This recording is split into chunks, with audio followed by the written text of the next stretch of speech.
What is up, ladies and gents? It's Jeff Benjamin with iDownload Blog. As you can see, I have two of the hottest phones in the game right now. The left-hand side, I have the iPhone 5S, and on the right, I have the brand new Nexus 5 from LG and Google. We're going to compare these two side by side in a head-to-head comparison with Geekbench 3. So let's check the performance of each device and see what we find. Of course, I'll post the full results on iDownload Blog. I'll be posting a post over there comparing these two devices head-to-head. So you'll find the full reading, the full post to show all the benchmark details on IDB. But for now, we're just going to give you a brief high-level look at both of the benchmarks here.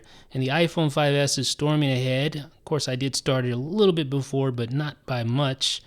So that is almost done, and it is just rolling. Whoa.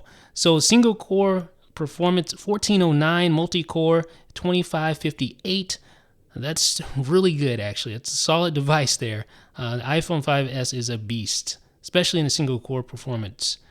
And we're almost done here with the Nexus 5.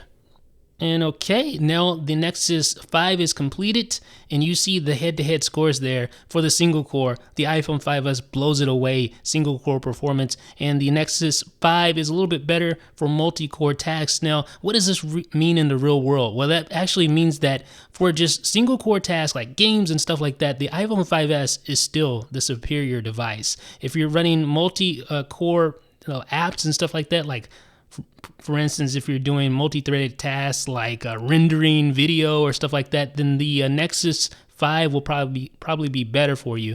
But generally, you're not doing too much of that kind of stuff on a smartphone, at least.